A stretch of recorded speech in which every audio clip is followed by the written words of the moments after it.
Thanks very much, Mr. Speaker. Speaker, with Bill C-10, the fact is the Prime Minister is taking away Canadians' freedoms, but instead of admitting how bad the bill is and scrapping it, he'd rather insult people and accuse those who oppose it of wearing tinfoil hats. The Liberals' amendments to C-10 doesn't even come close to their promise to protect free speech, and that's according to Canada's leading internet law expert. Why is the Prime Minister so fixated on trying to control online speech? The Honourable Minister. Thank you, Mr. Speaker. Yesterday at committee, it was made clear that we want to focus on two things. For social media platforms to fairly financially contribute to our cultural industry, just like Canadian companies do, and make our Canadian artists discoverable, like suggested playlist on YouTube. We continue to stand with our artists and creators, and it pains me to see the Conservatives work for the interest of foreign tech companies. I call on the Conservative Party of Canada to let the Canadian Heritage Committee pursue its work later today. Thank you, Mr. Speaker. The Honourable Deputy Leader of the Opposition. Well, let me let that minister know that two past commissioners of the CRTC have warned of significant problems with C-10. They say it's a threat to free speech. They say it's going to actually suppress investment and the creative sector. It's going to stifle innovation by cultural entrepreneurs.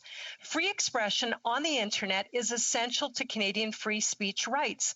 Why do the Liberals want to control what Canadians say and hear online? The Honourable Minister. Thank you, Mr. Speaker. We've been saying this from the beginning and confirmed it last night. Bill C-10 is about fairness, not about what we can or can't post online. Bill C-10 doesn't remove anything from Canadians. What it does is actually give them more opportunities to meet with their artists and creators. How are we going to do this? By making big streaming companies pay their fair share to our cultural institutions and ensure Canadian artists are discoverable on their platform. Mr. Speaker, I invite the Conservative Party to join me in this important task and get Bill C-10 adopted. Our creators can't afford to wait any longer. The Honourable Deputy Leader of the Opposition. Well, it's interesting to hear the Liberals talk about how awful web giants are in their defense of C-10. But guess who's promoting a big interview with web giant YouTube? That's right, the Prime Minister. So apparently, YouTube is okay as long as it's giving the Prime Minister the platform that he wants. You can't help Canadians from being awfully cynical when it comes to this government. Why does the Prime Minister think that speech should only be free if it agrees with and helps him? The Honourable Minister. Thank you, Mr. Speaker. If the Conservative Party members truly cared about freedom of speech, then they would let our democracy continue its work freely. Again, Mr. Speaker, this bill is not about what you or I can or can't post online.